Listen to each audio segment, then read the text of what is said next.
Okay, we're going to start.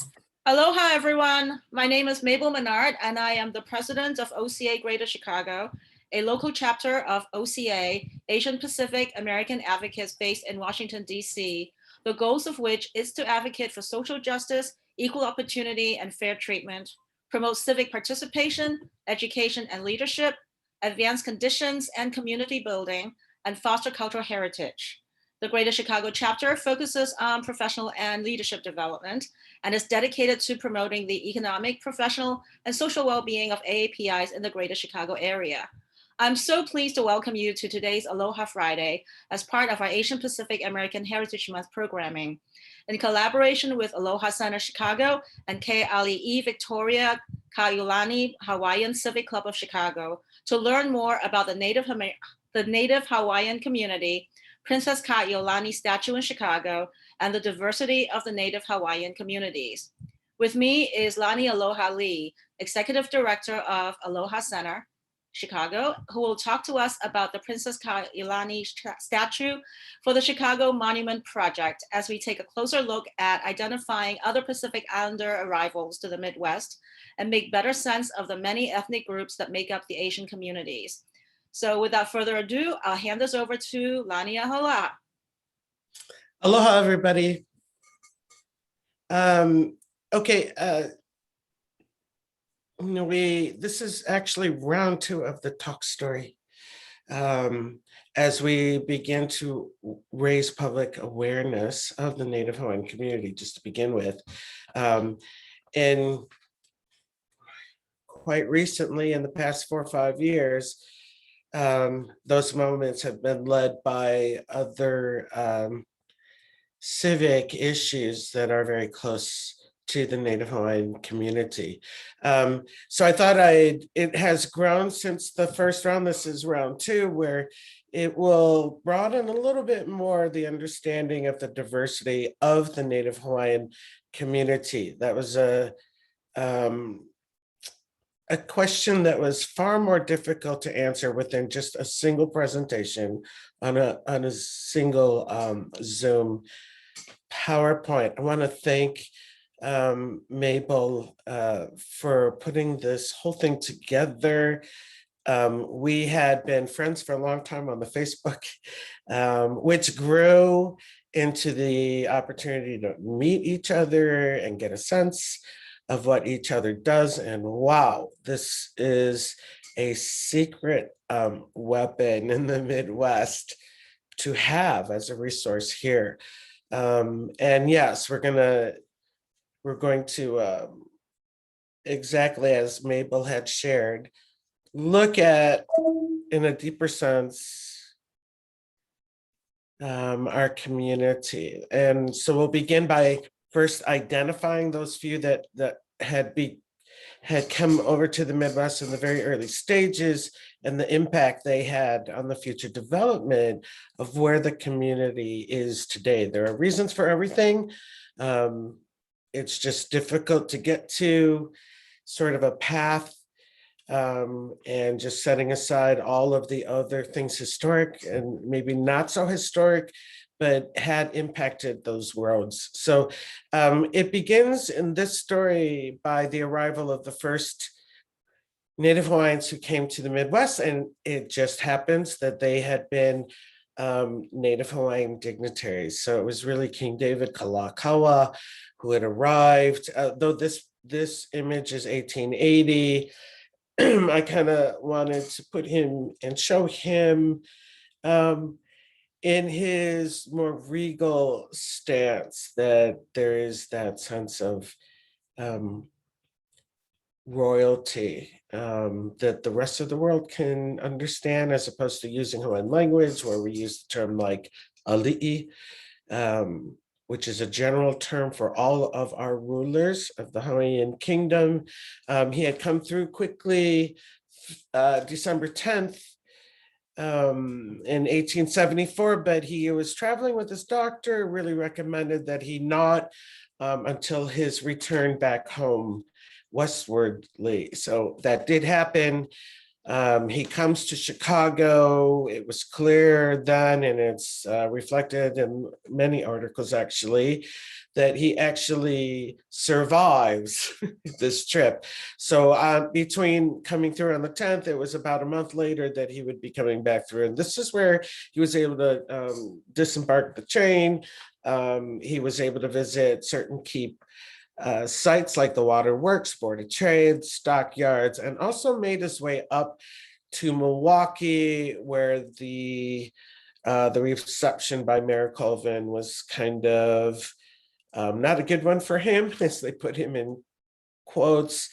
It was quite a distasteful and disgraceful burlesque, promptly punished, and another heading, won't somebody protect the royal visitor from further insult? It was very much like that. So you get the sense. Later that year, when the king returned on October 16th, 4:00 in the afternoon, bells of Honolulu pealed for hours joyously as the birth of Princess Victoria Kai'iulani Kalani Nui Ahila Palapa Kavekiu I Luna Lilo Cleghorn was born. Her mother, Princess Miriam Kekauluohi Like Like, was the king's youngest sister. Her father, Archibald Scott Cleghorn, was a Scottish-born merchant and one-time governor of Oahu. And yes, had she had the ability to rule Hawaii, she would have been Hapa, like many of the native Hawaiians today, as she would have been native Hawaiian and Scottish. This is her infant and adolescent years. Her favorite governors, she had a few, is depicted here on the right, but this is the one that kind of stays with me every time I think of her as a little girl, and how this is way too deep in thought for a child of her age.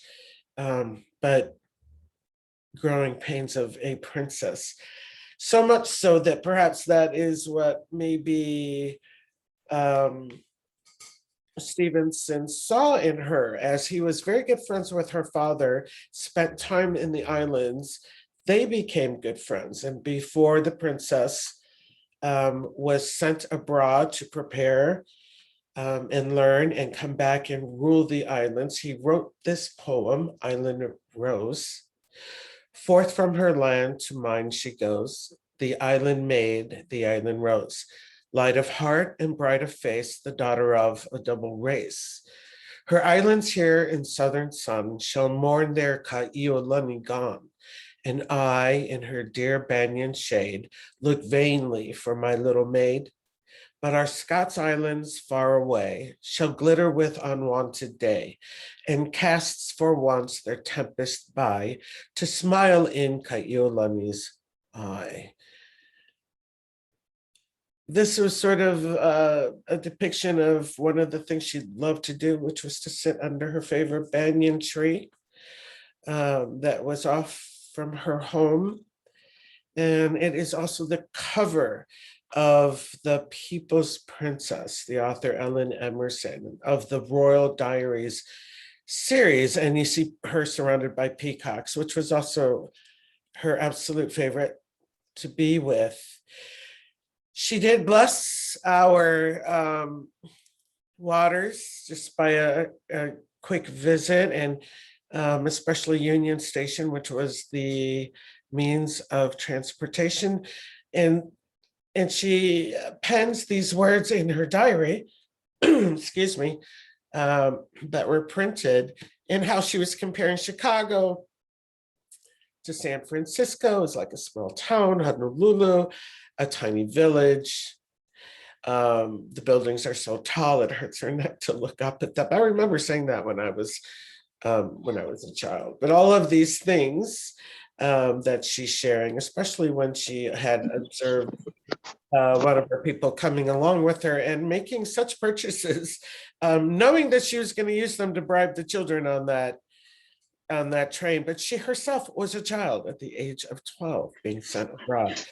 She gets to Scotland, to Europe, and she learns to paint, and she sends this one home to her father, Upoho Ukanui Oke Kokia, Scotland's Great Highland Bagpipe.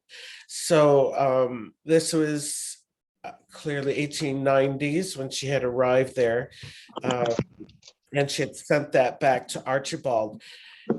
This also to show that Hawaiian and Scottish people are seen together, that there is an actual official Hawaii tartan. Each and every one of these colors symbolize something very specific, including the actual thread count that was placed in a resolution and was inducted into the Caledonia Museum. Today, many of the same leaders in the bagpipe community that were in that book that shared the Hawaii tartan leads right back to the Milwaukee area, where even we have Hawaiian Civic Club member who dances hula, and he's here in the circle with the bagpipers doing their thing. And even some of our members of the Hawaiian Civic Club had begun the process of learning bagpipe and drumming styles to make sure that we don't overlook that side of Princess Kaiulani. So it's really important that we stay focused on multiple cultures.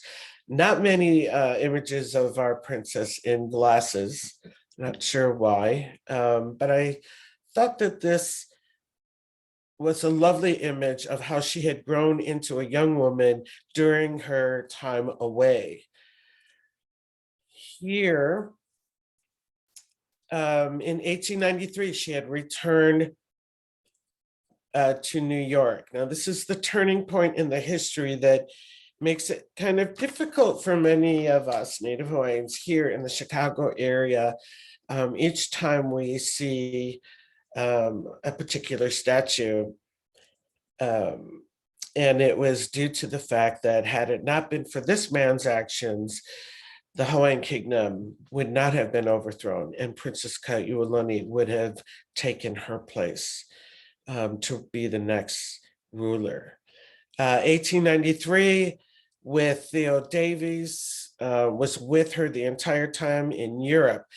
So no one actually contacted the princess. Only a few words were sent in advance, but in 1893, January 17th, 1893 means a very different thing here in the Chicago area. The queen was deposed, and that the ruling provisional government had seized control of all monarchy, the funds, they ceded lands, and leaving Kaiulani stranded abroad with no way home. This was an illegal support of the United States minister and the United States Marines. At the age of 17, she finally makes her way on her own to get from Europe to New York. And it was in the air because it was already in print. Princess Kaiulani makes it to America, and you look at those headlines, her claim not invalidated by the Li'uokalani's accounts, asks not to take her birthright, rights demanded by a defenseless girl, heir apparent was rudely neglected. So the next month, 1893, Kaiulani, she sails to America, and she pleads for the restoration of the Hawaiian throne. At that age of 17, the only thing that was received by Davis was a cablegram. 5 words, islands transferred, princess provided for, which we know was not the case. When the princess arrived to New York, she wrote her own speech that she gave to the American people, but basically reminds them that 70 years prior to, the Christian Americans sent over Christian men and women to give the gospel, made a nation, and would learn to love and trust in America. And that in that moment, 3 of the sons of those people were at the Capitol asking to undo their own father's works. That is just kind of a heavy thought to consider of a 17-year-old, that the first thing she would do was have to come home to that and not a more welcoming ceremony and reception, as she is well deserved of. The next month, 1893, she carries this message to DC, meets with President Grover Cleveland and his wife, that she would be left without a home or a name or a nation. And it, 7 days later, he appoints A.C. Blount from Georgia to travel to Hawaii and report on the monarchy and whether it should be retained. Now, Blount's report would later be the basis for which President Cleveland would actually attempt to restore Queen Liliuokalani to the throne. Unfortunately, he was facing a re-election in which he did not succeed at winning. So before he was overtaken by the next elected vote, he was able to put in words, by an act of war committed with the participation of diplomatic representation of the United States and without authority of Congress, the government of a feeble but friendly and confiding people had been overthrown. Still, with that said, the next incoming president was President McKinley.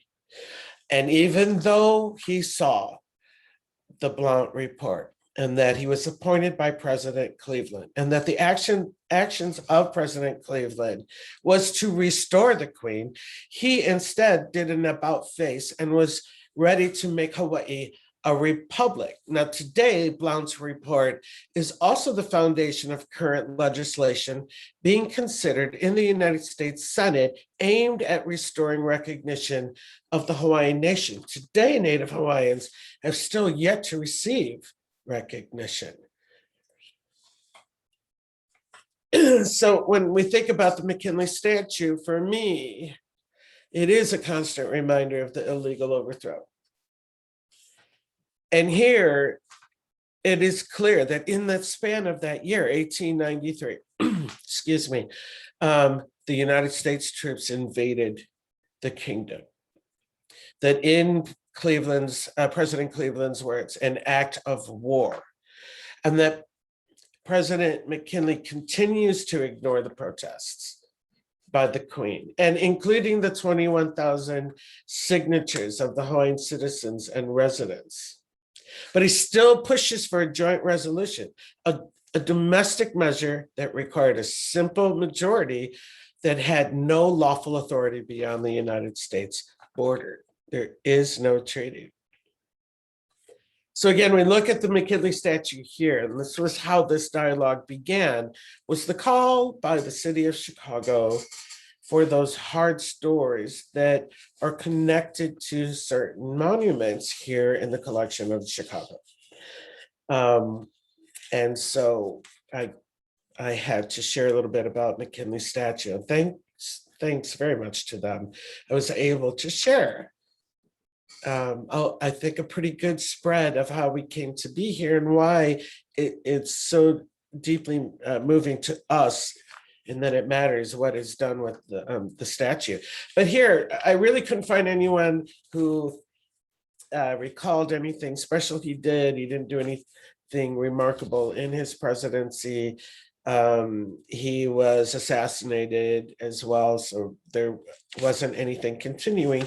But the only thing I did find was this article where a green with age President McKinley stands atop a pedestal, staring off into a park that bears his name, ready to give a speech to anyone who remembers him. And that's basically what I was met with as I was searching for anyone who could tell me anything about the park. Outside of that, including people who had worked at the park.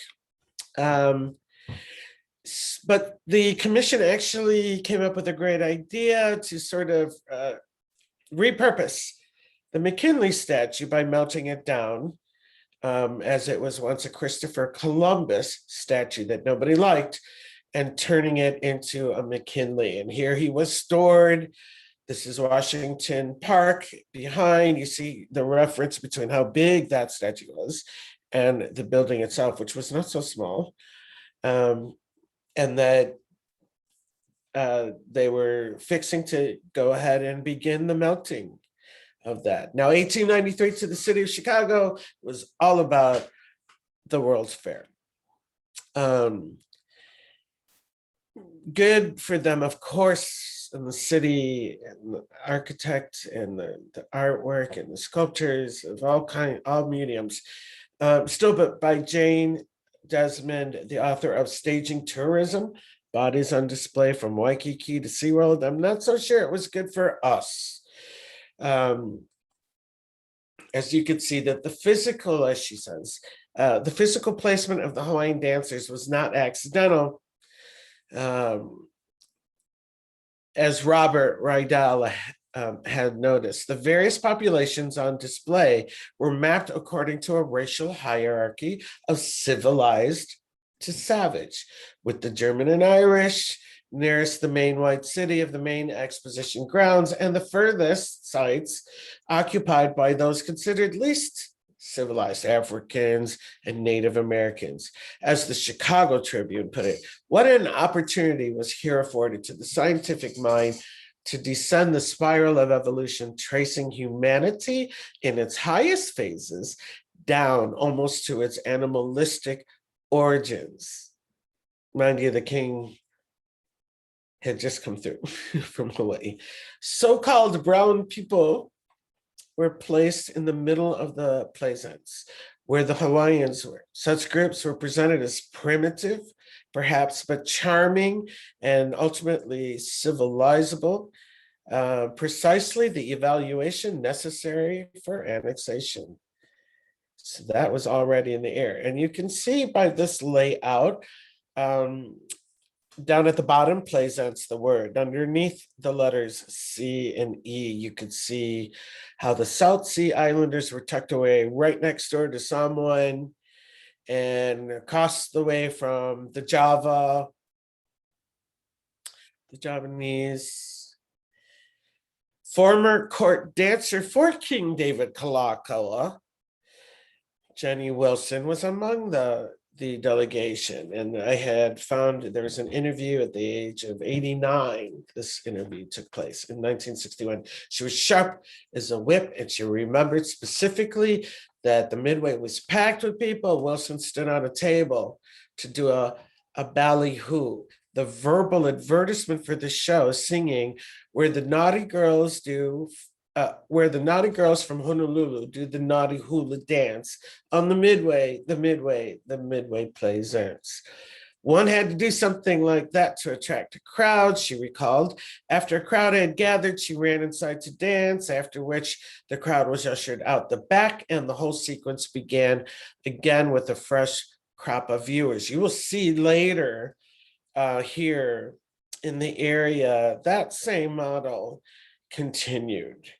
But she does recall the actual hula they performed were in the old style, but they pepped it up a little sometimes. And she played to the most elderly men in the audience, making eye contact and winking. You know, that was the difficult thing, was for Native Hawaiians to remain who they are. This isn't what they are, but certainly society made it that is more what society wants, and set aside on if that was okay with the people to be depicted this way, and it wasn't. So here's a speaking of repurposed water tower.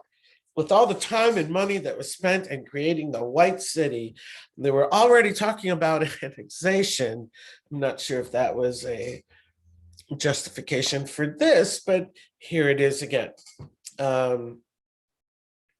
Not sure what that figure is in front, but really the only thing they gave was the gazebo in the front and maybe an open foyer to make it more attractive looking upon entrance. I was unable to find images of the inside.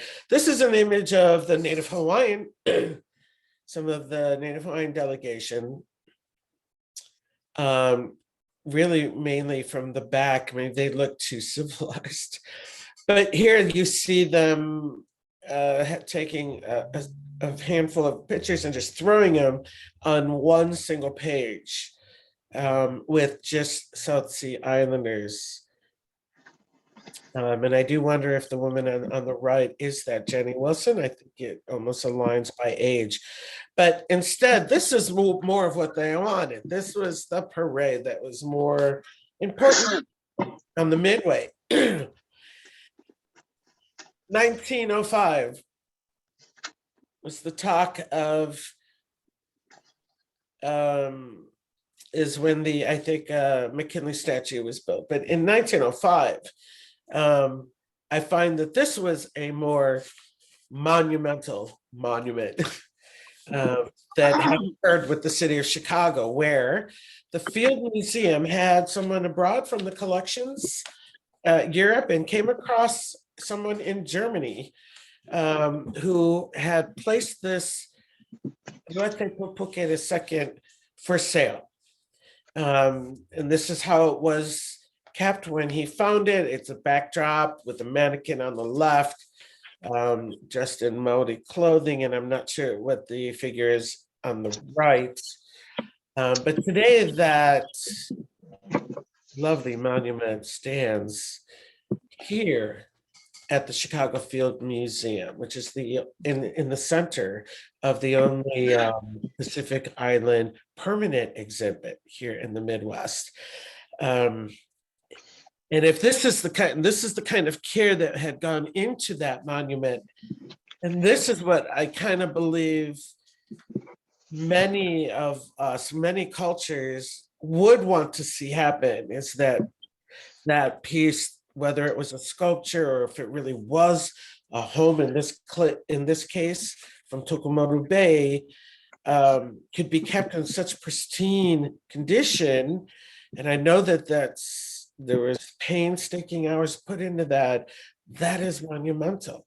It's monumental when that whare nui becomes Chicago's marae, not just the Maori people. And that might be a little bit hard to perceive, but when you begin to see how it's being utilized, I think you could begin to understand that. But really, truly, when Maori here in the Midwest can take point and continue cultural practices, as is the way of the Maori culture, and welcome in the pofiri, the welcoming ceremony. In this case, it was the All Blacks. What an honor that was for Uncle Patty Te Tai.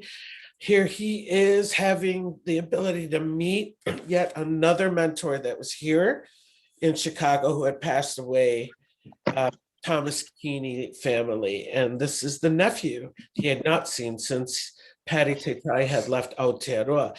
It's monumental when the people of that whare nui continue to come periodically, roughly every 10 years. It feels like to me that the family comes, the whanau comes, and they check in with the field, make sure everybody's okay, everyone's doing what they're supposed to be doing. It's monumental when this can become the gathering place and unite even other South Pacific communities like the Marshallese and Native Americans, joined with Native Hawaiians. And not all of us are Hawaiians, Polynesian Pacific Islanders in this picture. We need the help of others. You have people clearly who are there to help with the fight, to continue to educate people, or maybe even re-educate.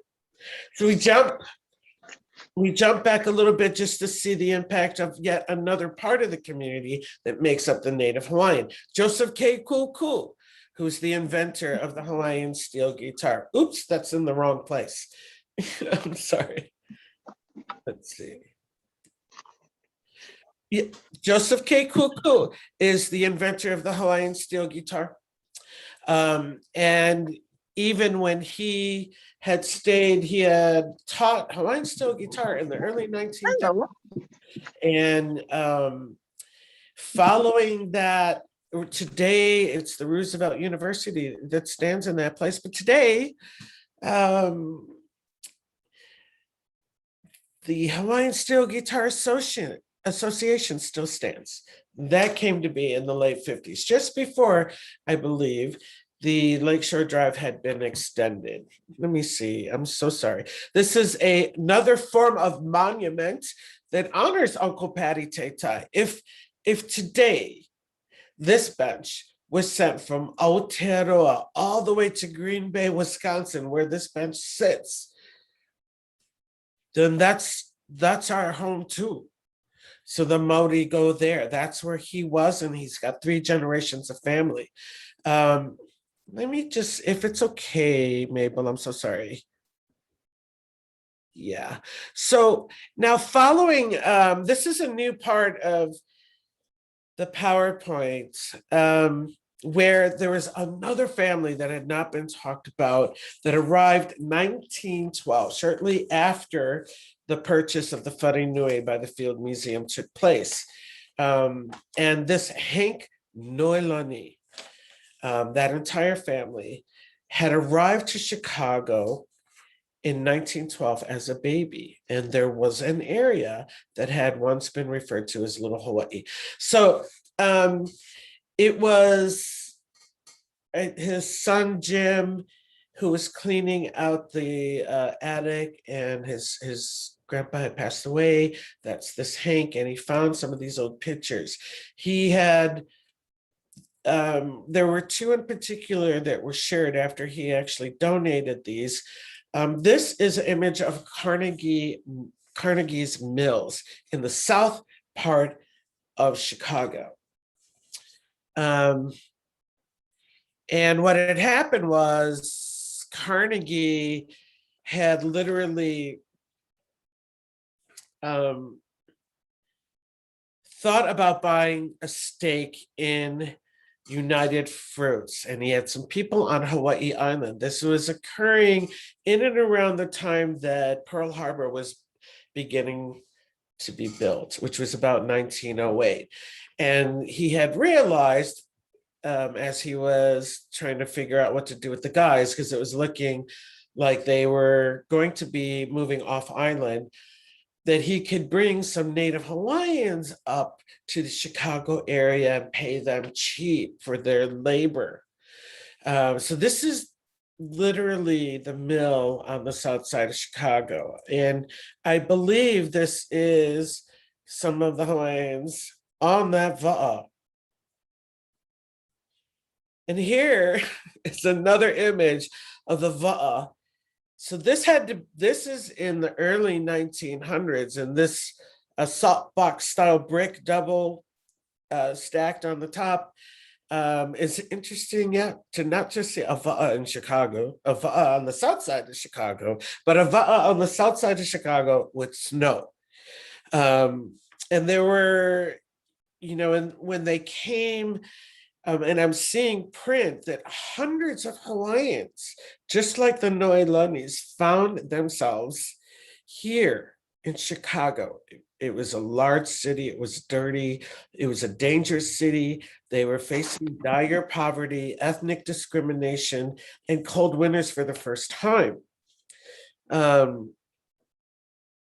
did just settle in a small corner of the South Chicago next to the factory, the Carnegie's factory. And that was the place where establishing a Pacific ghetto in the Windy City known as Little Hawaii was born. There are stories that were told that Hank also played ukulele back in the day. He was in an uk band, and apparently he was pretty good. And he would actually go up to Maxwell Street back in the day with some of his buddies from the band and just play music. And that one of the things Jim, his grandson, had remembered about him growing up, that was a time where he really saw his grandfather come to life, and that he was so proud of being who he was, no matter what, as he continued to just sing his songs on an ukulele there at that time. Hawaiians had achieved a modest level of equality on the South Side and had risen to ranks of lower middle class.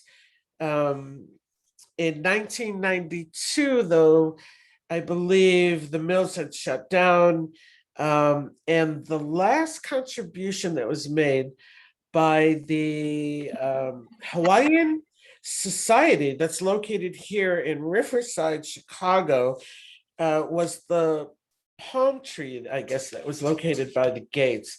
And in this case, it's a Canary Islands date palm, which is now viewable, I think, at the Garfield Conservatory, which I found to be very interesting. Who would have known? That was, let me just clarify, Chicago Hawaiian Historical Society in River Grove.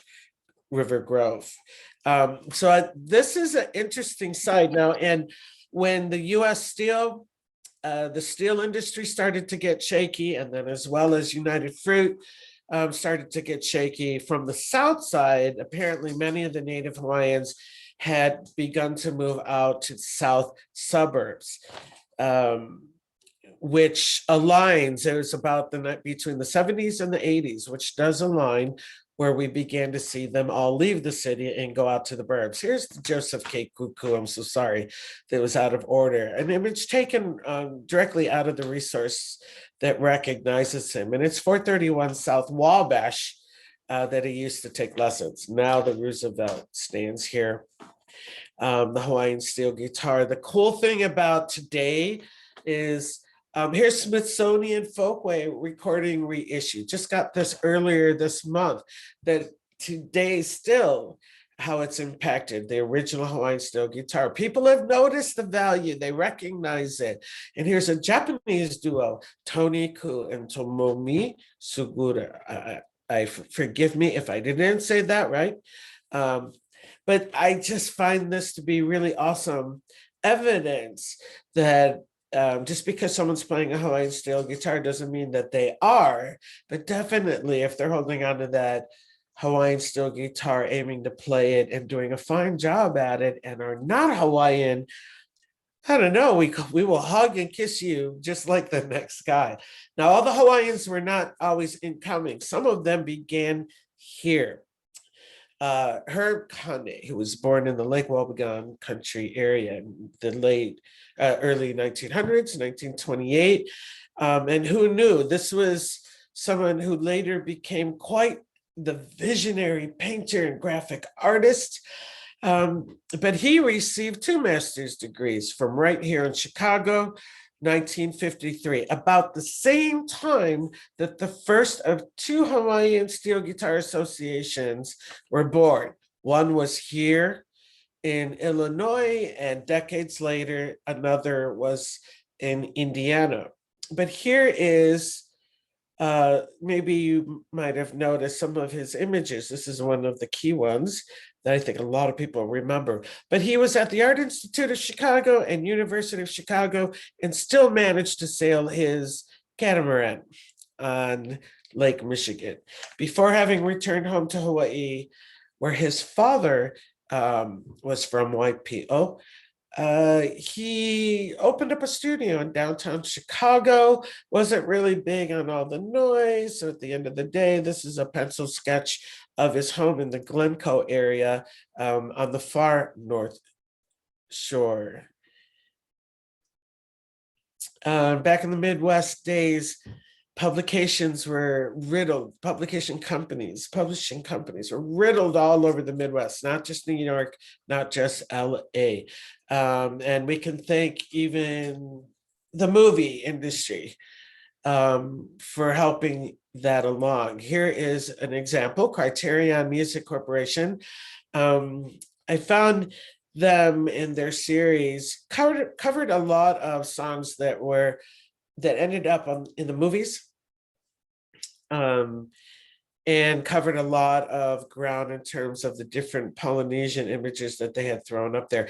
Here on this cover is Roiti Tahori, who is a family member of the first Tahitian family who had migrated to the Midwest. Her husband happened to be Native Hawaiian, who was an original member of the group The Surfers. Even in the growing entertainment industry here in the Chicago area, which eventually spun off into the sister surrounding cities in the Midwest, a common track everybody had on their show was a song called Shells. So a lot of people might not have even remembered that that was the name of the group, and I'm not sure I would find anyone that didn't know this group. They came so often back in the early 50s. Again, this is when the Lakeshore Drive ended in the Edgewater area at Bryn Mawr. That's as far as it went, and that Edgewater Beach belonged to the hotel. But they played there often enough. I would later come across a vinyl LP called Tahiti, and every single song on it was a request from one of their most popular venues they played often, Stardust and Flamingo and Chicago's Edgewater Beach Hotel, which I found, by the way, in the middle of Kapa'a on Kauai Island. I was stunned. This is Erickson's signature poster of the hustle and bustle, what it looked like back in the day. You can see the helicopter. Edgewater had their own helipad. That was a primary luxury form of transportation for the higher end tenants of the hotel. They also had a radio station, so they had an antenna on the top. And this was a dining room that was located at the very top of the hotel. It was once called Marine Dining Room, closed, rehabbed, and then reopened as the Polynesian Room. I'm still seeking to try to find some recordings to see if there were any there of any of the Pacific Islanders. And this was an image during the time of when the Lakeshore Drive was being extended. So a lot of things are coming down and gave it reshape. So we're going to jump a little bit ahead now. So Caroline Namahoe Ke'ikoa was contracted to perform on the extended entertainment contract. This began to happen quite often following the 1893 World's Fair, with all of the hubbub, and clearly it was a success that Jenny Wilson and all of the crew that was performing did in fact have lingering effects on the people and how they viewed Hawaiians, as they were instructed to be during that time. Shanghai Lowe's restaurant in Chicago was a huge venue. A lot of people came through, including this person, Sam Ka'a'a, who was also a noted Hawaiian steel guitar player in the same source as Joseph K. Kuku. But here, by the time he came to Chicago to perform, things had changed. They weren't so primitive. They were dressed very differently. The shirts are all tucked in. And this was a nice, clean look, and I loved it. And this was a reminiscent, I think, image. And many people who were in the military and had served time had worked from the islands out there. But no longer was one instrument enough. You needed to be more versatile, and so here's Sam Ka'a'a, not on his primary instrument, but was quite talented. So here is Caroline, who's hula, but now had to come into play with Sam Ka'a'a, who was Hawaiian steel guitar, and both of them had to take on the role of the infamous Hawaiian wedding song. The duo, male and female voice during that time of the late 50s was Caroline and Sam together, both here at the Shanghai Lowe's restaurant. And you can see some things now, some other things. So you see the vibe player there. That was clearly not a traditional instrument of the islands, but Arthur Lyman, who's Native Hawaiian, brought that instrument into the mix, and he found a lovely way to bring it in, and it gave everyone else a sense of exotic, because that's the only word I think they knew to attach to it. But he was able to really set a soothing kind of a layer that worked with ukulele and Hawaiian steel guitar. And then you could see another gentleman who to the left, that happens to be Chief Tavui.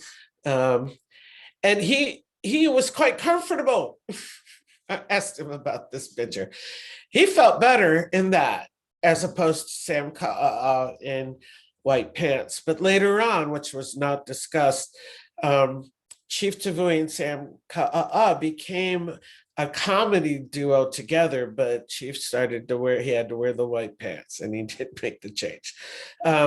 Here again, here's Sam, not on his primary, but he had someone who could do Hawaiian steel. He had an uke, he had a bass. That was the common mix, not drum set, not electric guitar, unless it was in a more jazz, the old Gibson F-holes on the guitar. So he was quite talented, and he was able to play in the jazz style as well, which fit into the Chicago area quite well. Military was another way in which people came up. So Ka'ulu was the first to bring hula to the Midwest, and he was also a member of the Mahu community. This is before all the letters, LGBT. I can't get them all in. And I'm learning as I go. But for me, for our family, for Hawaii, Mahu was like anybody else. So it was really interesting to me because I had seen how people mistreated him, and yet he carried such a wealth of knowledge. It was just so not right how someone would not fully understand and be accepting. But it was a great loss to those people, because what he shared was a whole new community, and it busted out what the Hawaiian community really looked like. He was the first to teach hapahaole. He knew when he came up, there were no resources. So at the time, we could look to some key local Hawaiian artists who had LPs out there, and began to make sure that he was choreographing hula to some of these artists he knew that his students could get a hold of, Auntie Noa Keave among many of them. He first taught out of the June Road studio in Des Plaines, but he lived here on State and Division back in the day. And he, in the Air Force, was I think stenotype. He typed for the courts, military courts. He not only was another who came up in the military, Air Force as well, received a computer training, chose to dig roots and grow her ohana here in Chicago, ended up in the Chanute Rantoul Air Force Base downstate Illinois, and ended up taking a position in the downtown Chicago main office, computer office for US Steel Corporation. And we lived here at 939 West Sunnyside Avenue. A little bit later, Ed Kalahiki, he was the first to bring ancient hula, that kind of hula that I don't think a lot of people really wanted to have. They weren't ready yet to receive the real deal. But if anybody studied from Ed Kalahiki, he wasn't going to let anyone dictate to him how he was going to be. And that was very different for me. And I was so proud of that aspect. But he comes up via the hospitality industry. So he was with United Airlines, as many people did. In the late 60s, that whole model of bringing up those people that could put people back by reminiscing in the islands. There were a lot of people in military. So Don Ho was brought up, brought Tiny Bubbles to the infamous Palmer House in Chicago that I remember in print. That one of the things he remembered in being here that early trip was that he never thought he would have to tell his crew not to leave the Palmer House, because back then there were protests taking place quite literally on the street. That didn't stop them, people from coming in. 1 year later, the old Conrad Hilton at Balboa in Michigan, 1967. Nalani Kele's Polynesian Review comes to Chicago, and among some of the people in the cast are key members of families that made great leaps for Native Hawaiians as keepers of the Hawaiian culture, like the Beamer family and Charles Davis. Here on the cover of Chicago's Where magazine in September of 1967, here was this model everyone was shooting for. Here's the late 60s. By then, we had Native Hawaiians here, Tahitians were here, Samoans were here, and here's this big, huge rush. And we knew some of the family members. My mother was related to one of them. And that is no easy task to have to duplicate that. People think quantity today is quality, and it is so not. You want quality, then we must look at our venues. Are they accommodating to that quality? How about the audience who are less educated on who the people are? Are they prepared to receive that? And who are the people delivering the cultural arts today so far away? If they are not completely grounded, and that is where things started to go a little bit gray. Here's another somebody. Here's an example of Hawaiian at heart. This guy has no blood, but man, he rose like he is all Coco, all Native Hawaiian. To the state of Minnesota, this man is known as Marvin Nogelmeyer. As it states here in New York Times, mainly because this is a fluent Hawaiian speaking gentleman. To the state of Hawaii, he is known as Puakea Nogelmeyer. And all you guys who've been to Hawaii know him. At least you've heard his voice. He is the voice on the Wiki Wiki bus. You hear him in the airports. You hear him downtown Waikiki as you're walking through the hotels. And today he is also quite the prolific song lyricist and writer. He is a researcher. He's doing great things in the means of Native Hawaiian civic issues, and trying to make sure that more and more people are speaking Hawaiian, even in their small ways. That grows our Native Hawaiian community. And here in Chicago, here we have Daniel Ho and Jason Arimoto, all in Chicago, right? They're armed with an ook, and so is everyone else in that audience. So does Native Hawaiian community mean just those that have blood? Or is it, we look at that, are you going to say they're not a part of the Native Hawaiian community? Maybe not, but in this case, every single person in that audience was singing a Hawaiian song without paper. And I think that is the difference here. So I feel we're all connected in this way, not just in this moment. Here's then, if I may, Chinese with Japanese with Hawaii. Now that opens up our Native Hawaiian community even more greatly. Now we also have to now think about some of the area colleges. So I was down in Purdue. Here's a Kamehameha School alumni. During the winter, he don't like wet socks. So in the winter, he preferred to bring his slippers anyways, keep his sock dry, and he waits till he goes inside. They adapt, we adapt. The only difference is about the snow and other colleges is those guys have their own power plant. So even if the power goes out in the rest of the state, they still have class. That's a new thing that they had to get used to. And on that same day, just like that, freezing his nose off, brought it from Kamehameha schools, we were on our way to Purdue Hawaiian Club, Purdue University. And my visit there, this has nothing to do with my initial visit that brought me down there to work with the lovely people with the Native American Cultural Center. And to date, so the gentleman on the right is actually Tahitian and actually knew some of the people of the very Tahitian family that was here, and is also practicing of his culture, so dancing and playing toeri. And Noi is Hawaiian, also from Hawaii, that was working on her degree at Purdue University and would later return home to Hawaii to get hired. And then let's not forget, here's Barack Obama. I got to put him in here, you guys. But the thing is as I was living here, and he was a senator before he became president, Hyde Park down on the south side of Chicago, we're so proud to have him. And they all claimed that Obama's ours, Obama's ours. And I had thought to myself, okay, don't forget, he graduated from Punahou High School, and you can't get away from that.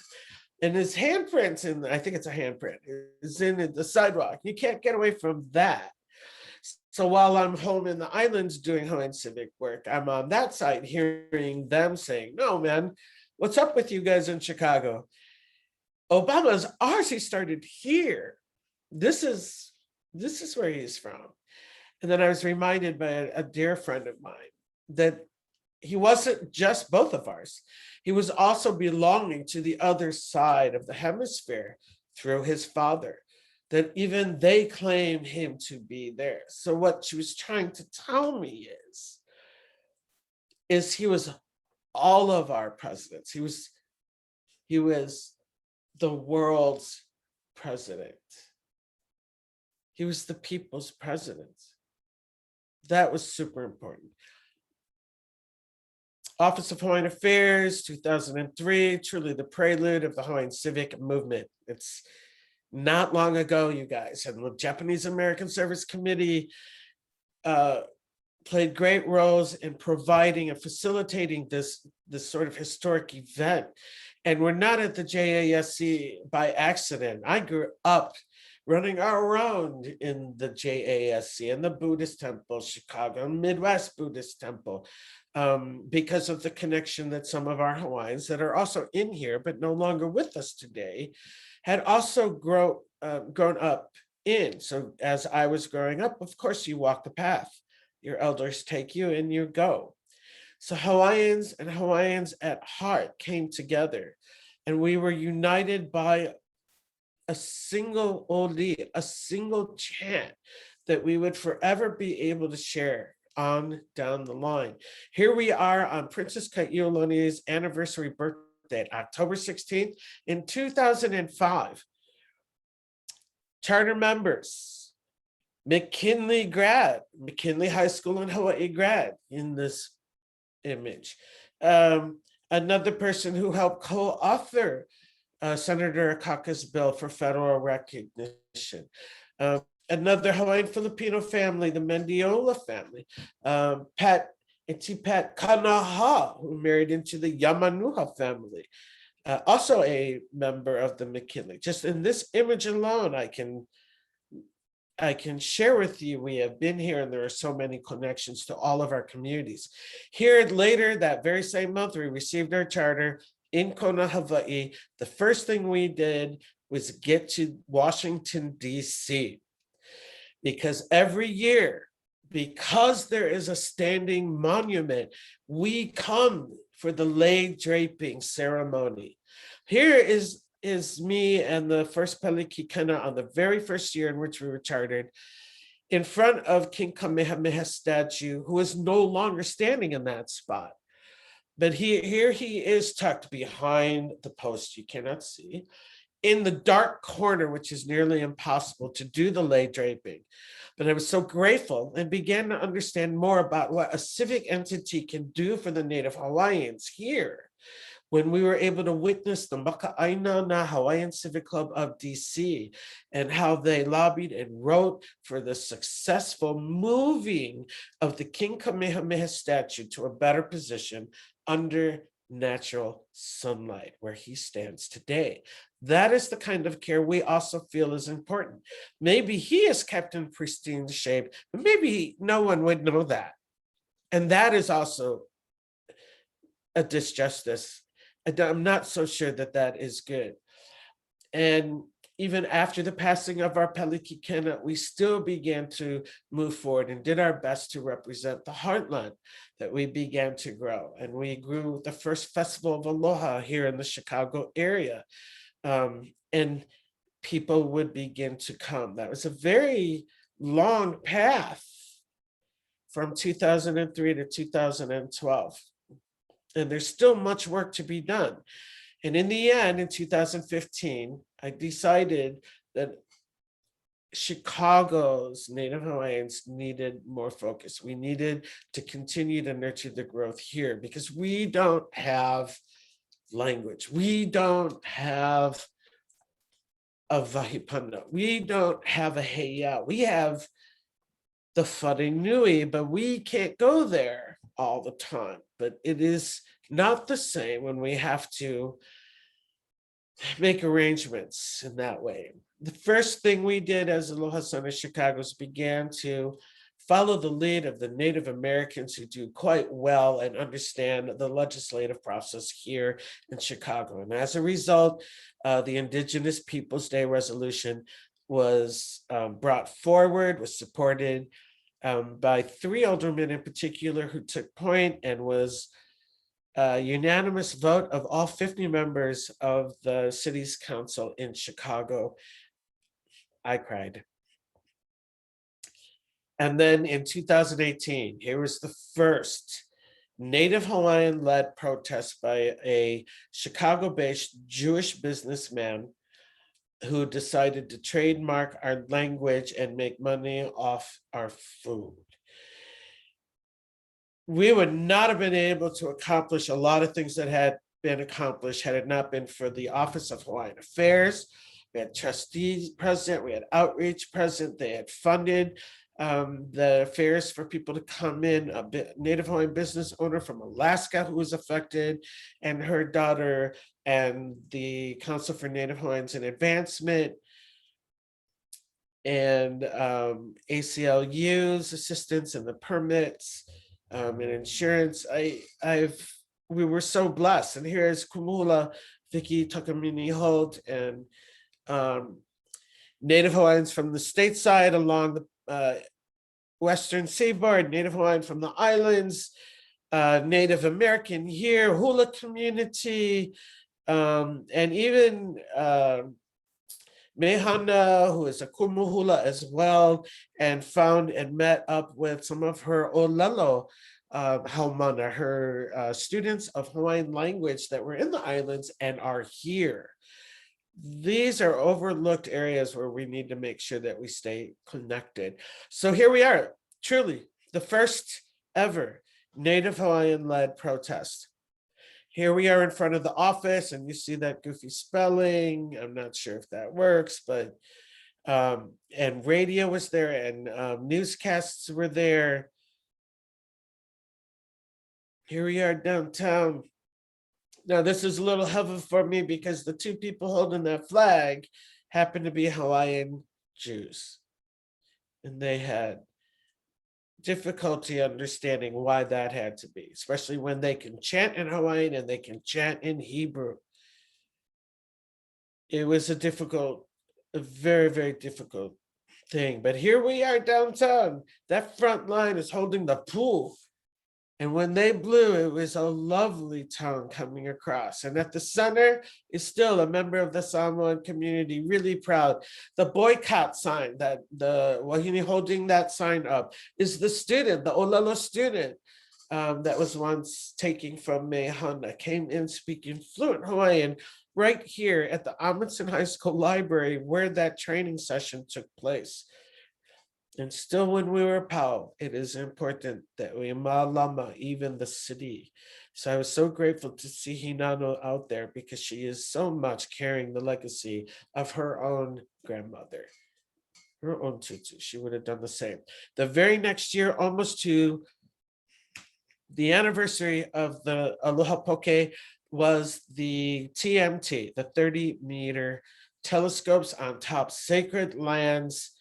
And men were recalled to order as well again.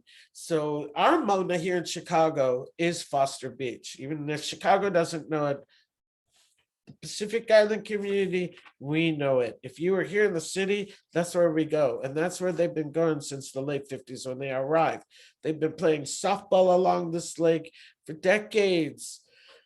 So we felt quite at home, and we stood side by side with all of the guys standing on Mauna Kea, and a lot of which were my family in Ohana who were tapping in. And later on that same day, we came to the Aloha Center, and we chanted together through satellite with people all over the globe. That was recorded and broadcast on Hawaii TV. This is important, that we are standing firm in the values and traditions of Hawaii. And we got kids and Hawaiians that came from practically Iowa. We have Native Americans in this. We have an upset Italian who was very upset that there weren't more people coming and including on this, given that it is about the science community. We have members on the left, the top left over there, who represented our museum, our institute at the Adler, and that they were courageous enough to put their names to the letter that was sent, that they were standing with the Native Hawaiians on that issue, which is why they were there.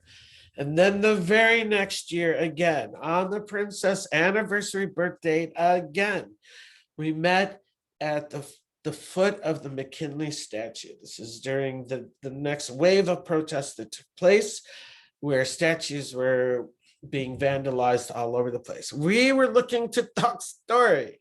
That's what we did. And we got to meet people from the park that we never met before. That's what we did. We shared parts of the story just verbatim, not with paper, not with presentation. And they came to listen. That's what we did. And we brought food so that we could all break bread after we were done. That is what we did. And when we were finished, and there's food never goes to waste, the kids wrapped up the rest of the food and they had gifted it to the houseless who we had invited to come and also listen and partake and eat. This is what we do. So initially, the answer to the call is, why McKinley? Why, I was constantly asked, why should McKinley be brought down? Even though no one could tell me why he should remain, I can tell you he committed fraud. Here, it was over and over and over. In his first year of presidency, he committed fraud by just simply signing a joint resolution. The joint resolution that had no power. That resolution was called the Newlands resolution. And it had no power. It is an issue of international law. And even though such a document does not have any power in the internationally recognized nation, with official treaties, there are 18 foreign states dating as far back as 1846, in which we do have treaties for. 1993, I'm sorry, signed by the then President Clinton. Whereas on April 30th, 1900, he's still chipping away at this. In that time, the Organic Act that provided the government for the territory of Hawaii defined the political structure and powers of the newly established territorial government and its relationship to the United States. That they apologized to the Native Hawaiians on behalf of the people of the United States, acknowledging the overthrow on January 17th, 1893. Okay, so that set aside, why the princess? There's plenty more on why, and eventually I would like for the dialogue to now just focus on our beloved princess, that Hawaii and Chicago have had a long-standing economic and cultural relationship dating back over a century, yet no statue that honors Hawaii's treasure. Princess Kaiulani is a significant international figure. People knew her from all over the world and was immortalized by the poet Robert Louis Stevenson. And let us not forget the films and educational curricula, including the Smithsonian and the Chicago Daily Tribune in 1899. She was constantly being surveillanced by the global press in Hawaii, on the continental US continent, and across Europe, quote, as a royal woman in the late 19th century. National Endowment for the Humanities. Quote, Kaiulani was known around the world for her intelligence and attractiveness. Humanities. Fall, COVID fall, 2019. Her historic visit, of course, in 1999, preceded by the famous Hawaii exhibition at Chicago's Columbian World's Fair in 1893, the same fair that made way for Leif Erikson's statue to be erected by request of members of the Chicago's Norwegian community. And unlike at least 10 of the statues in Chicago's parks, whose namesakes never set foot in Chicago, Kaiulani purposefully traveled to Chicago from Hawaii to witness its impressive sights. While Kaiulani fought for the rights and freedom of the people, McKinley is widely seen as racist and advancing white supremacy and pushing indigenous people out of their lands across America and into Pacific and beyond. His statue perpetuates a grave wrong. Princess Kaiulani is a model of elegance, intelligence, moral courage, and defender of justice at a young age whose presence will touch young and old.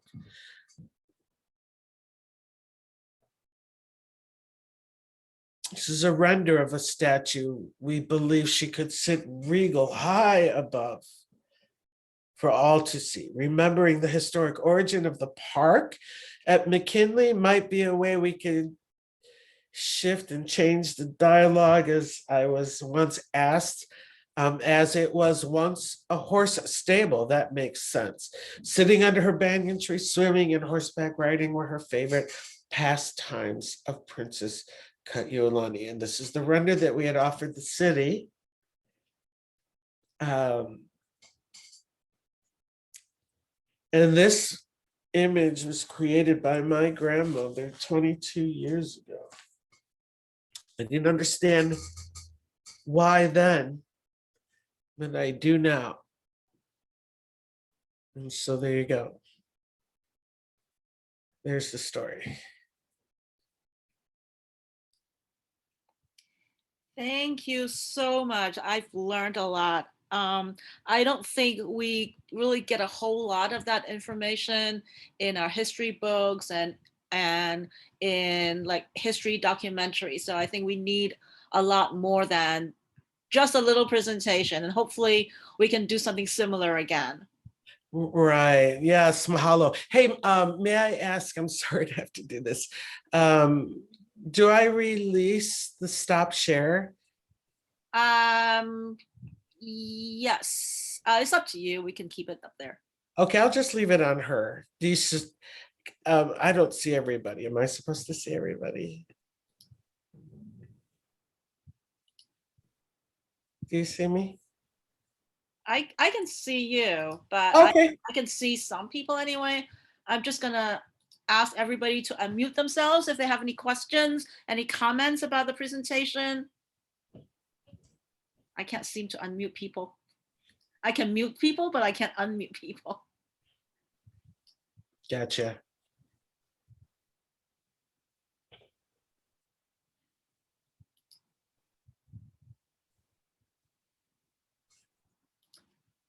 Okay, can you tell us a little bit more about the Aloha Center? Like, what do you do there?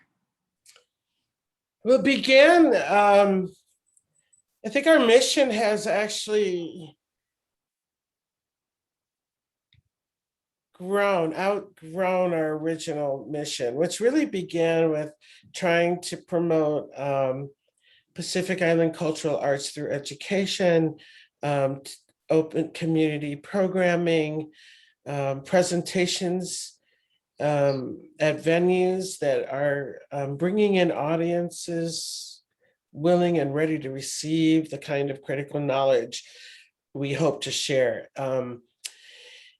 In the beginning, hula and ukulele were the two mechanisms that we began that process. And it's still a very good process to begin, but I think things have changed. So within 5 years of having grown what the Aloha Center had become, we are no longer just a community-based engaging organization. We are a nonprofit 501c3. And are currently in between, we are not in a standing physical building, but are shifting to online and really trying to get that end of programming down a lot more easy and solid, and just switching up our mainstream of the workflow to easily do that. So, and in doing so, things had opened up, of course. It opened our eyes, the COVID, beginning last year. And so what happened is I began to have to resort to Zoom meetings for a lot of the community networking that I do, which was always separate from the Aloha Center. And realized people were getting confused of which cap. But what had happened was I came to a realization that I think that our mission was no longer accurate of what we were doing. And so now we've really morphed out and begun to share with people that we are not just engaging our communities, community related activities, but also civic engagements as well. I have to tell you, that was not a choice. I'm not so sure I thought of the Aloha Center in this way because we had a Native Hawaiian civic entity that had been set to the side as we rethink how is the Aloha Center going to grow into this community. And I'm glad that we did step that aside, because what had happened was the statue issue came forward, and then all of a sudden there was great purpose for the Hawaiian Civic Club. So it makes sense now that the Hawaiian Civic Club organization is going to come forward, but now we need to relook at the bylaws and make sure that it's accommodating of our new purposes, and make sure that everyone's committed to what's going to be required to maintaining that purpose, which in my vision now is that their sole job is to take great care of Malama, what hopefully may become the erecting of the Princess Kaiulani statue in Chicago. And that is an undertaking just to see that happen. And it will also be an undertaking for the Hawaiian Civic Club to grow until that point happens, so that when it does, we're prepared. The Aloha Center now, during this transition, it's not that we're not looking to find a new home. We were recently in the Belmont-Cragen area. We miss other parts of the city. We really felt like we could do great things for the Belmont-Cragen area. But because we're no longer there, I have to reopen my thoughts about where that next home could be. But I don't want to be led by that. And as soon as I said that to myself, colleagues, other community, key leaders, administrators have come forward, asking us to consider to look at the different neighborhoods to set up a new home. But right now, we don't need to have that physical space. What's happening by addressing this issue with the Princess Kaiulani statue is, if we should succeed, Native Hawaiians finally have a sacred space. That the statue, the princess herself, becomes a heiau. It can become that place where Polynesians, Pacific Islanders, and all other indigenous cultures can come to for that platform that doesn't exist, where they can speak on these issues that they are quite versed in. Let it be the place that even maybe people at the city level can come and learn. That takes courage to do that. But that is what we are doing now. And I never thought for a moment that now I feel like that is the most important work that faces us right now. And really, I just miss playing my ukulele and teaching and dancing hula. That'll always be there. But for right now, I think our focus is really going to be centered on Hawaiian civic issues. Thank you. I have one more question. Hopefully other people have questions too, because earlier in your presentation, you kind of mentioned like, what does it mean to be Hawaiian? Is it blood? Is it because your family's been there for generations? And we know that a lot of other Pacific Islanders, a lot of Asians, their family moved to Hawaii to work generations ago. In terms of that, in terms of somebody identifying themselves as Hawaiian, do you have any idea, like approximately how many Hawaiians there are in the Chicago area? I was hoping to get a hit back from some resources that I had reached out to. I used to know a general number I thought was close into accurate, but I cannot say that it encompassed the entire Midwest area, but it was something in the area of 15,500 that was basically centered on northeastern region of Illinois. You make a big, huge circle, Indiana, coming up to Michigan and back down in Wisconsin. If you open up that circle, it would contain more and more. The data that I would trust more about what that count is I would refer to as the Kauinoa Native Hawaiian Registry that's conducted through the Office of Hawaiian Affairs. And I think that that's an ongoing battle and takes a team to be consistent at looking at it. Many kupuna have passed away. So there's this thing about accuracy in that list, and then we're growing new families, and then some families are shifting where they were on the count in one state and now live in another state. I'm not sure if they're going to be doing another accurate one, but I used to have, and I still probably do have it somewhere. I had created a secondary map. There was a map that came out back in the early stages of collecting the census of Native Hawaiians, and it had a number on every single state. I kind of created another one, but it's clearly outdated. It's at least 10 years old, but that is why I'm hoping to look at it now. Now, here's the other thing. I think even the Kauinoa, although that is the reliable resource to me in terms of the census of the number of Native Hawaiians out there, I think it was back in 1995, I had created the first Pacific Island cultural questionnaire. And it was formatted a little bit different. Of course, the regular data that all institutions and foundations who conduct these surveys usually collect for data for grant purposes mainly.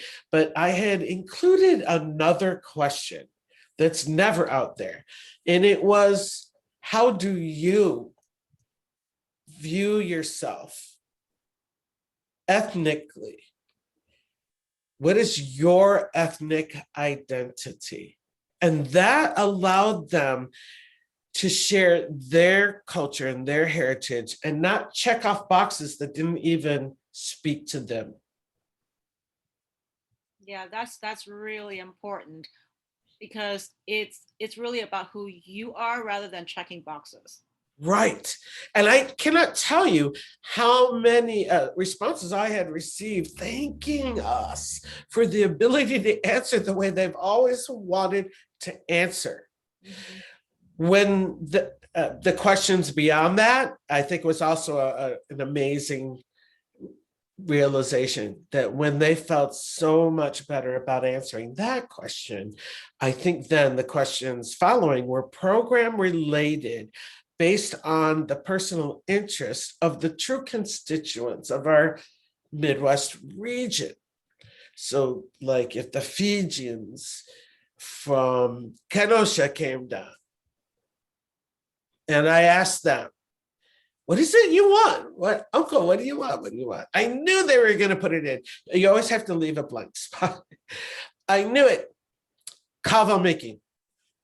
That's what they do here. And they still, it's the cultural practice. So when you ask these programming questions in this way, after they just felt so much more appreciated by answering the way they view themselves and how they wish to always want to be able to answer, then when the following follow-up questions of program came up, I felt for the first time in many years, I was probably reading the most honest responses I had seen in many years. Oh, absolutely. Because a lot of times surveys are there to collect data, but who are the people behind the data? And sometimes we forget about them. That's correct. I think that too. So they end up being numbers, which is not always helpful. Right, because even if you look at the census, you know that's crazy. There's so many levels. When you look at this, when I look at the Kauinoa, the Native Hawaiian Registry, it makes even more sense because we can take out of the wash, right? All these other cultures that we know, we're not looking to learn about that, but where are the Hawaiians? What is the breakdown? What are the demographics and ages in that breakdown? There's so many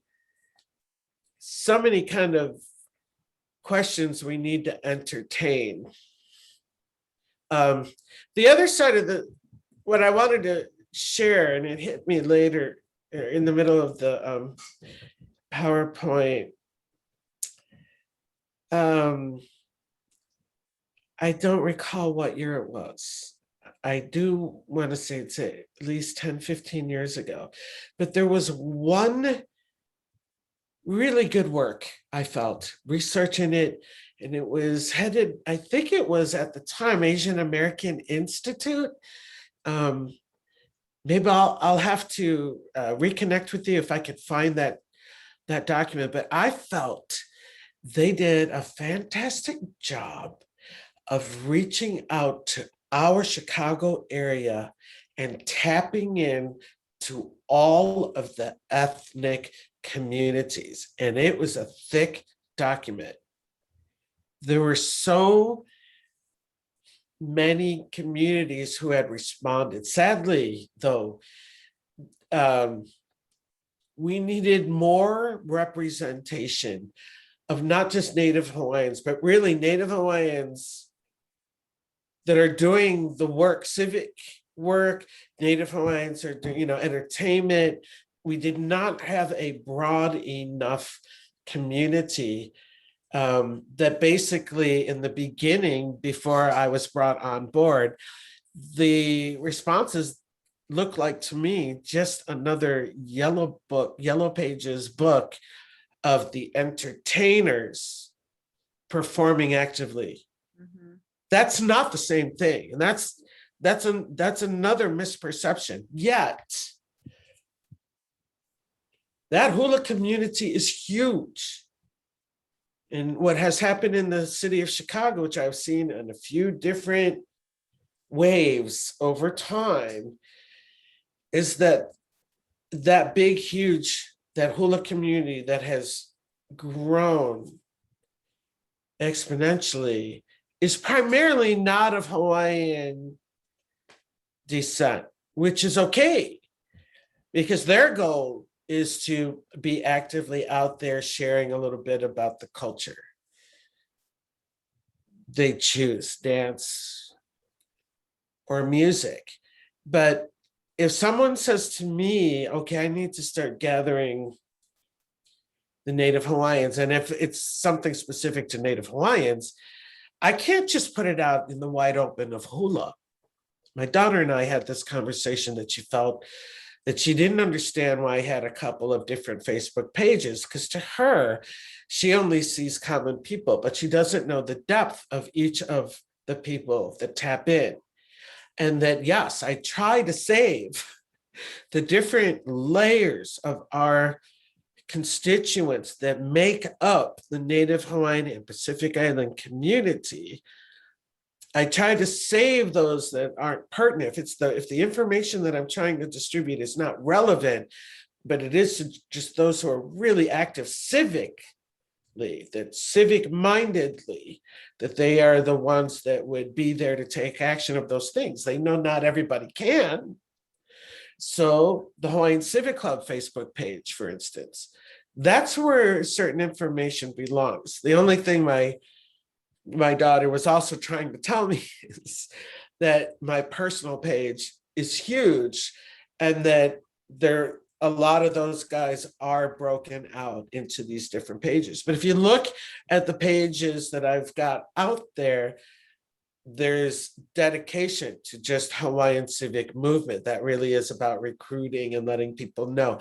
The newest initiative for the Hawaiian Civic Club is the Princess Kai'ualani statue. The Aloha Center is sort of the overall home for all of these other smaller organizations that never had a physical space or office. Right? Then we have Ke Kula, which is a specialized halau, not just a hula school, but its purpose is to groom future kumu hula and practitioners here in the Midwest. And that's a different path. We are left with sometimes difficult decisions. How can we be innovative in the methods in which we are delivering this? If so, how far does that innovationness, how far can that go before it's no longer acceptable? And then don't forget, to not go forward is another choice. But we tend to let ourselves be dictated by uneducated audiences, uneducated kumuhula who have just sort of adorned the title, but haven't walked the path. We have hula seminar. Others, I like it that others are taking leadership in areas. So there's a hula seminar page out there, but that isn't the one shot slam as much hula in the span of 3 days would never be accepted by a kumuhula if you were taking from a halau out over there in the islands. That should not be acceptable here too. But I also understand, as my heart goes out to a lot of the people in that hula community who have children hapa. They're connected to that community for heva reasons. So we cannot omit them at all. We must also be included. I might not agree with how our cultural practices are being delivered in this fashion, because that seminar concept really caters to the entertainment industry, right? Which means everybody's off the hook. It's open, and anybody can do it. And they do it. They do it. But the idea here is to perpetuate our culture, our Hawaiian values, to strive for excellence. When I was little, that was the thing, was to be in the entertainment. You know why? Because they were all Polynesians still doing it just the way it was delivered when they received it when they were kids, and they did it with their eyes shut, and they had so much fun, and nobody was dealing with paper and arranging. It was within our upbringing.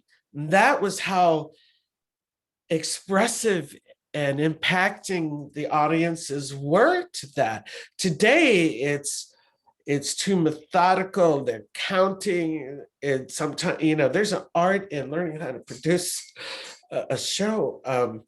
And then the other concept of money and the pay and who gets paid, it throws everything off. And now what has happened is people are asking for more money who are not proficient. The people who should be getting paid more money because they carry more culture are not getting hired. It's easier to not, expend the budget this way. But then the sum of these concepts where we feel we can get away with it from being abroad is that it is lowering, I think, the level of excellence. The mediocrity is beyond me. It is a place where I think more people can live comfortably. But one concept for excellence, I think I'll share that my grandmother had shared with me, because in our family, you did not have a choice. You better get it right, and you get it right the first time. Was exactly that. Mhm. If you're going to do it right the first time, because there's nobody going to go back and fix it later. Mhm. And then still yet, if we don't do it and show the difference of what excellence is and what any other Tom, Dick, and Harry is, then I think we also lose the ability to increase public awareness of the right concept of how we wish to be viewed as Native Hawaiians, not as the Western world's perception in the entertainment industry, because that's what happened. Anyone can go and be a halau. They put the title kumuhula on a business card, and then they want to get paid. And yet when they go out and present, it is not polished. That's hard to defend here. But that's a part of our Hawaiian community. So we malama them because they have that much aloha for our culture that they fight to get back to it. But there's no one monitoring who is good, who is qualified to do that. All I know is because of my ohana and the work I've done for a lifetime, walking the path as a Native Hawaiian delegate, is that I'm watched closely. There's not much I can get away with. Not that I try, I really don't. I do my best to represent, but there's only so much I can do. The other thing about the community that we need to be better about is we need to start to come out, start gathering. And I have always looked to our Asian communities I love so much because they're better at it. Really are better at it. I think we are really good at it when there's an ukulele involved, a hula involved, or as somebody says the word luau, of course. But that again is not who we are. Maybe, but if you go to a luau and it's Pacific Islanders presenting a Pacific Island event presented by Pacific Islanders, then yeah, absolutely. But you know what is it? You can't mix too much of that out. There's a restaurant here in Chicago. I get students all warning me, right? They went to a restaurant. They called it lomi salmon. I am known for my lomi salmon. Over 3,000 students. I make them all eat Hawaiian food, even though they're taking an ukulele class. So they know what that's about. And I guess the restaurant that they had gone to still called it lomi salmon, but they replaced scallions with cilantro, which we never use. Ew. They added lime juice. We never use that. We use Hawaiian salt to marinate. And they used just more tomatoes and took out the salmon. Is that not salsa? And that's what I mean by how far can you get away with calling it a Hawaiian name, but you undid that thing to the point where it's no longer anything like that. Same thing with the aloha poke. Oh my Lord, we would never treat that fish like that. First off, right? We don't put them on that cut. What is that? What is that? What lettuce is that called? I don't even know. That's iceberg. Hey, I don't see inamona. I don't see kukui. I don't see seaweed. We don't fancy it up, man. Just make it the fish. Wasteful. Wasteful. And yet they pay what, 300% more for that. That's crazy. But this cultural appropriation, it wasn't just that Jewish man. But looking at our community, I grew up, my father was Hanai, by Chinese family. That's how my last name is Lee. And growing up, his father was literally from China, married Hawaiian, Hawaiian. And all I remember when I was little and I had to go down and spend summers, my job was always in the gardens. Didn't matter which side of the family, grandmother. So when I was on my mom's side, everything was Chinese. But no one said that to me. They just showed me, helped me understand, teach me about the soil, how I was supposed to malama and take care. If something happened and she needed to help somebody heal, she would send me out and get very specific plants. I didn't always remember the names, but I knew what they looked like. I knew which ones she was talking about. Then when I went to my mom's side, she was a healer on the Hawaiian side. Similar kind plants, different names, different culture, which means, you know, the path is a little different, of course. That was the beginning, and I became so comfortable in the Chinese community, spent a lot of time in Southside China growing up in the entertainment business. And then during the birth of the Aloha Center, because we were on the north side Chinatown has now become very close to our hearts, and the folks at Uptown as well. They're very supportive of the Native Hawaiians and are always inclusive of us when we do work up there.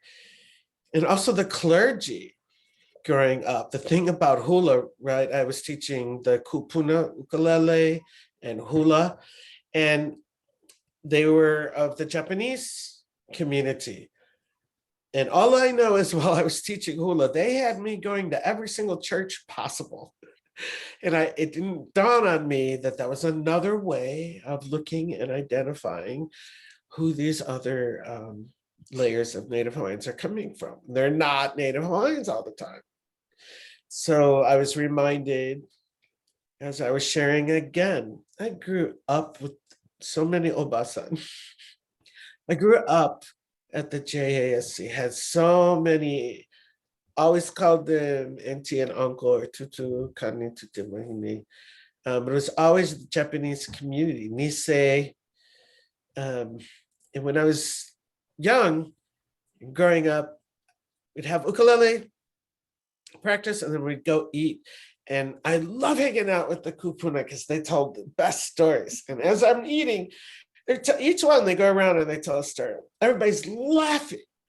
25 years later in my life, it had dawned on me that those stories that were being told were each of the Japanese stories that they had experienced while they were in the concentration camps. Mm-hmm. And I look at them today and they found a way to tell those stories and still be able to laugh about it. They became my mentors. They became a model for me of how to let go of things. It took time. They said it took time. They didn't also feel the need to have to make all the connections for people when they tell the stories. I was too young.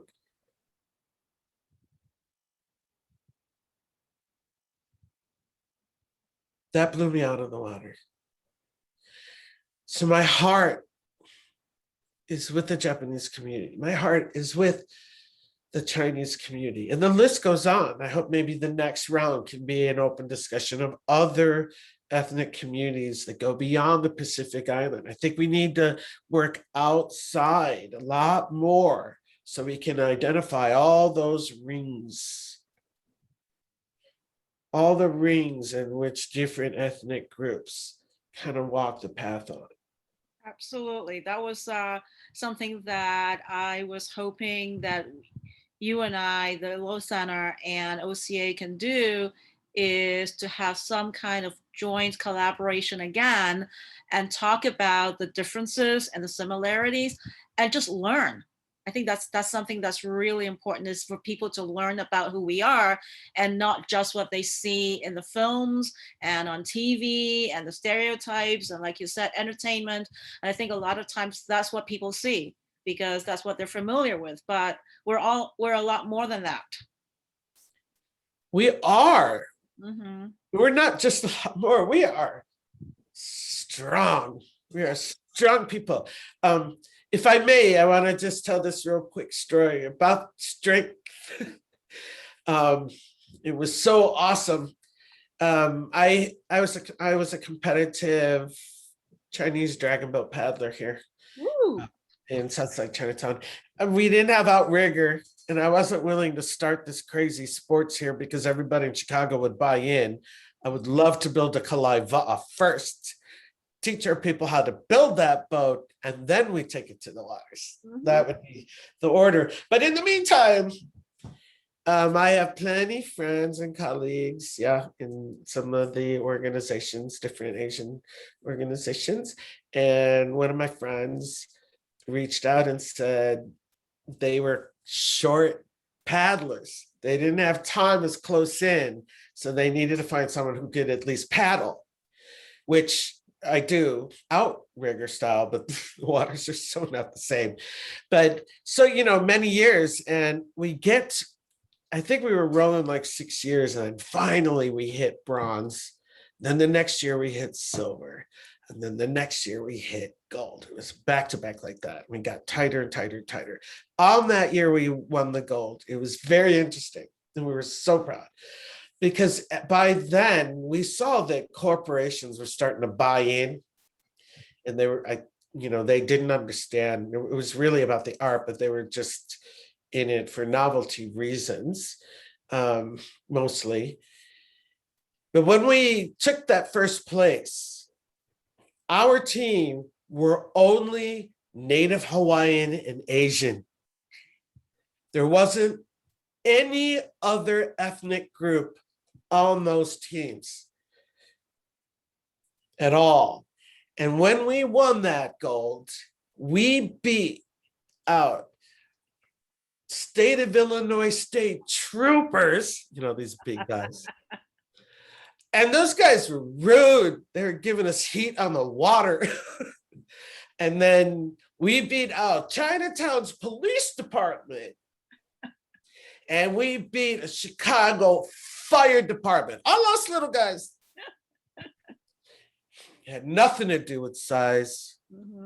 Had nothing to do with size. But that was a perfect example of how we were afforded. First of all, our coach was fantastic, but we were afforded a seasoned paddling coaching team who really understood it with very little resources.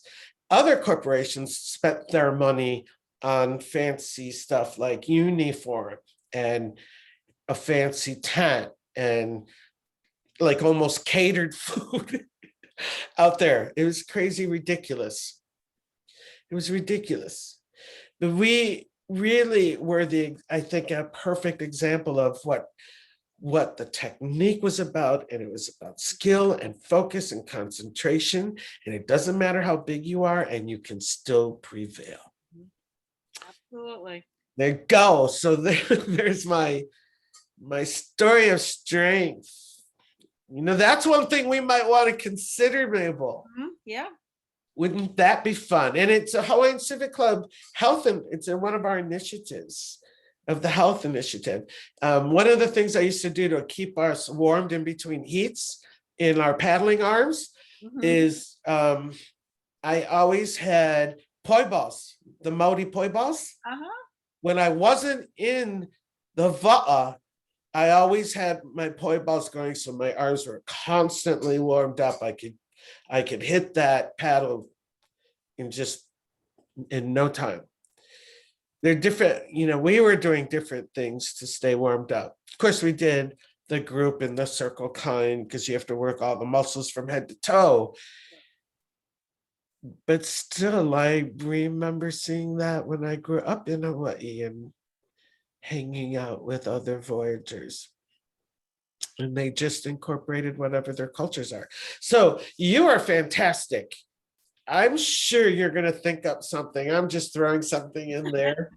And it doesn't have to be something like that. But, we are concerned about the health disparities among all Asian and Pacific Islanders. That we all have to be mindful. It's in the genes. And Yeah, there's other things I'll share with you online. We don't want to give it out.